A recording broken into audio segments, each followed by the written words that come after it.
Renato picked himself off the deck. They were alive. We have to get to my private ship, she said. Do you trust me? I guess I must, he said.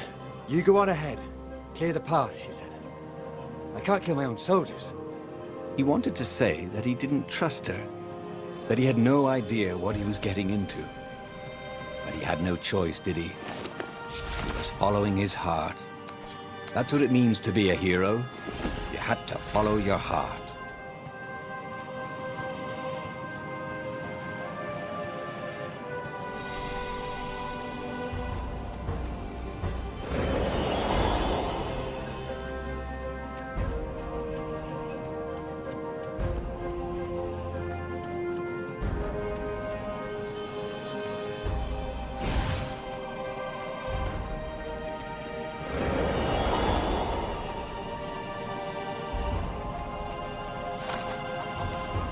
Well, he'd always wanted to do that.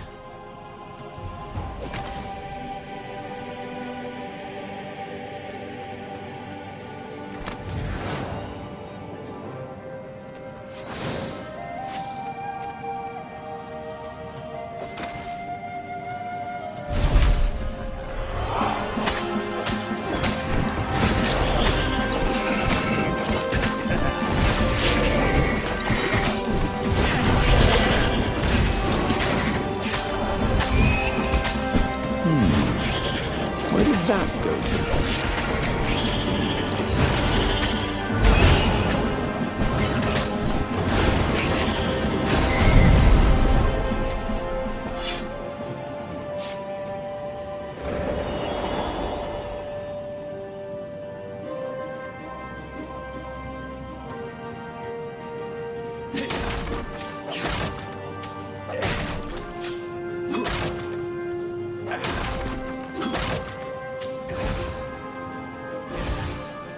Sometimes, Renato really hated inanimate objects.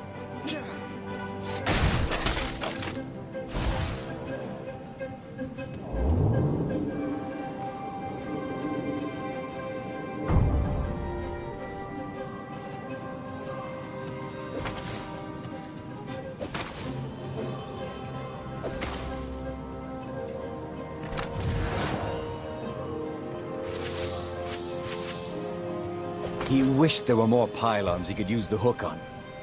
They really needed to construct additional pylons.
Kill the rebel! Caught one, Raven. Eat the rebel! Caught another.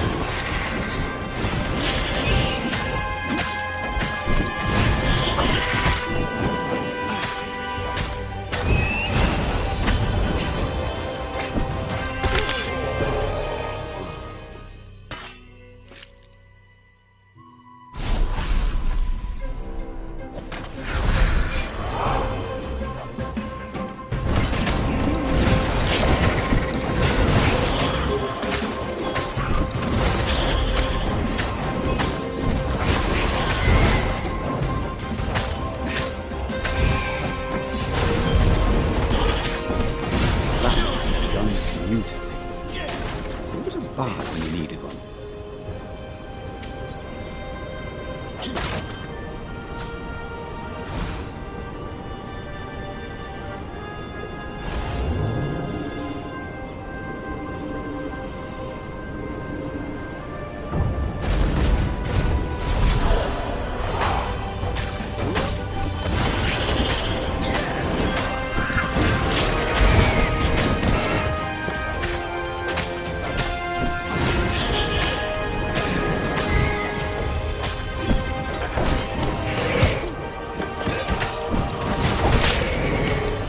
One small step for a fox, he thought.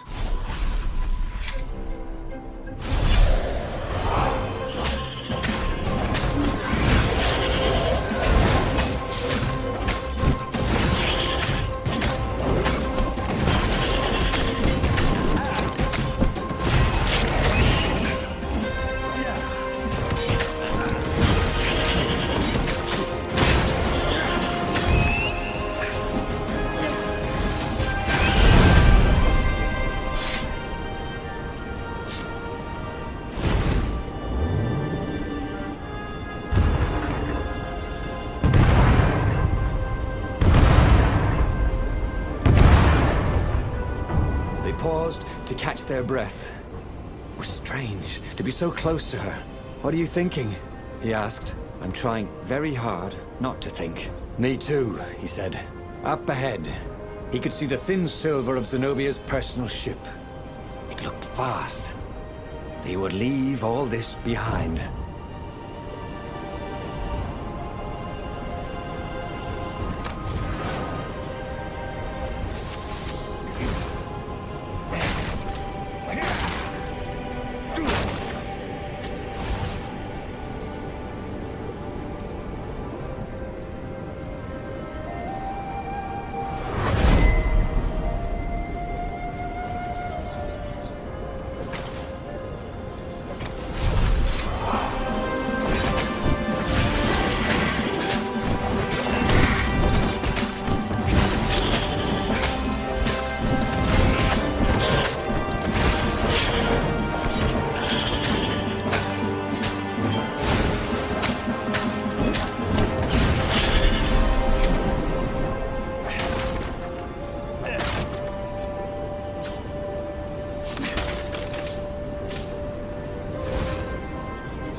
This was definitely better than pulling yourself out of a bucket.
As they reached her ship, Renato suddenly felt a sharp pain in his stomach. He was surprised to see a crossbow bolt sticking out of it. "I was going to lead the Empire to our secret base," said Lapino. "But no, you had to screw up my plan because you still got a thing for her." Renato stared at Zenobia. The kiss, was it real? She said, with a look of indescribable sorrow. She gestured and said an arcane word, and Lapino went flying into the abyss, screaming, "I'm telling your father!" Then she knelt down to cradle his head, and her paws felt very soft and warm. Okay, that was weird. He could have sworn he just died. Instead, he was on the Farfarer, sailing away from Ubar. And it was still burning. He'd fled burning Ubar years ago, hadn't he? And now he was back there. Had all those years fighting the Empire been nothing but a vision into the future? A useful vision if it was true. He'd learned something. Lapino was a traitor. Renato had suspected there was something wrong with the Mad Rabbit, but now he knew there was malice behind his goofiness.